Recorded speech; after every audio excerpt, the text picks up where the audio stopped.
Assalamualaikum warahmatullahi wabarakatuh. Di sini saya Daniel Putra Andriansyah akan menjelaskan tentang BCG Matrix. Oke, yang pertama, apa itu BCG Matrix? BCG Matrix adalah sebuah matriks atau diagram yang diciptakan oleh Bruce D. Henderson untuk membantu perusahaan dalam menganalisis serta mengelola unit usaha dan lini produknya. BCG adalah kepanjangan dari Boston Consulting Group, merupakan perusahaan konsultasi manajemen yang didirikan pada tahun 1963 dan memiliki 87 kantor di 45 negara termasuk Indonesia. BCG Matrix berbeda dengan STP. Matriks BCG berbeda dengan strategi pemasaran STP.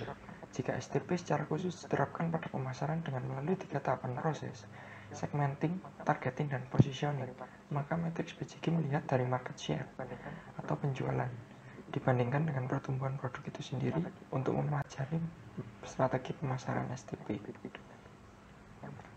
Bentuk BCG Matrix. Yang pertama ada dengan logo star atau bintang. Produk atau unit bisnis yang memiliki pangsa pasar yang dominan dan pertumbuhan yang cepat, serta menghasilkan uang atau pendapatan yang besar. Yang kedua, question mark.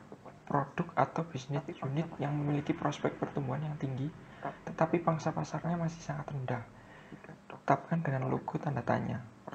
Yang ketiga, dogs atau anjing. Produk atau bisnis unit yang memiliki prospek pertumbuhan yang tinggi, tetapi pangsa pasarnya masih sangat rendah.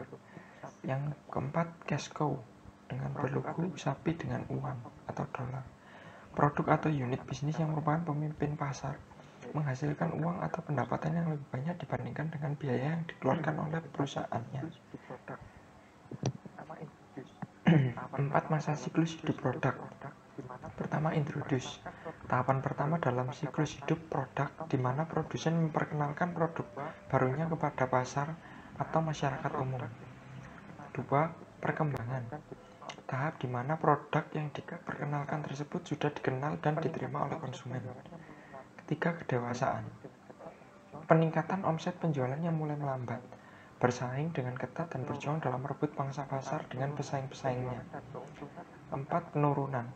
Pada tahap penurunan, penjualan dan keuntungan akan semakin menurun dan jika tidak melakukan strategi yang tepat, produk yang ditawarkan mungkin akan hilang dari pasar. Cara menghitung matriks BCG. Presentasi pasar dari market leader. Presentasi pasar dari pemimpin pasar perlihatkan seberapa besar kekuatan pemasaran produk Anda jika dibandingkan pesaing utama. Hal ini dapat menggambarkan secara umum dari kekuatan produk atau lini usaha perusahaan. Berikutnya, tingkat pertumbuhan pasar. Tingkat pertumbuhan industri dapat diketahui dari laporan industri yang biasanya tersedia secara online. Tingkat pertumbuhan pasar dapat dihitung dengan melihat pertumbuhan pendapatan rata-rata dari perusahaan terkemuka. Contoh kasus, perusahaan Anda produksi donat bulat baru berdiri 5 tahun. Kemudian Anda menentukan 5 tahun terakhir sebagai titik acuan menghitung pertumbuhan pasar. Tahun pertama penjualan 2 juta unit donat, tahun 2 penjualan 3 juta unit donat, tahun 3 penjualan 3,5 juta unit donat, tahun 4 penjualan 7 juta unit donat, dan tahun kelima penjualan 10 juta unit donat, yaitu menggunakan data penjualan terbaru per data penjualan terakhir pangkat 1 per N-1. Data dimasukkan 10 juta per 2 juta pangkat 1 per 5 min 1. Hasilnya 0,38%. Untuk pertumbuhan 2 tahun maka perhitungannya cukup mudah. Misal dihitungkan tahun keempat dan 5. Data penjualan terbaru min data penjualan terakhir per data penjualan terakhir. Jadi 10 juta min 7 juta per 7 juta sehingga totalnya adalah 0,43 atau 43%. Keputusan dan strategi pada matriks BCG. Build atau membangun, yaitu meningkatkan investasi pada produk atau unit bisnis agar dapat meningkatkan pangsa pasar. Strategi ini biasanya dilakukan untuk mendorong produk-produk dalam kategori question marks menjadi stars dan akhirnya menjadi cash flow. Build atau mempertahankan, yaitu strategi untuk mempertahankan produk agar tetap pada kategori yang sama. Strategi tersebut biasanya digunakan pada kategori stars. Keputusan dan strategi matriks yang berikutnya. Harvest atau memanen, yaitu strategi untuk mengurangi investasi dan mencoba mendapatkan uang tunai semaksimum mungkin dari produk atau meningkatkan profitabilitas. Secara keseluruhan strategi ini biasanya digunakan pada produk-produk atau unit bisnis yang berada di kategori cash cow.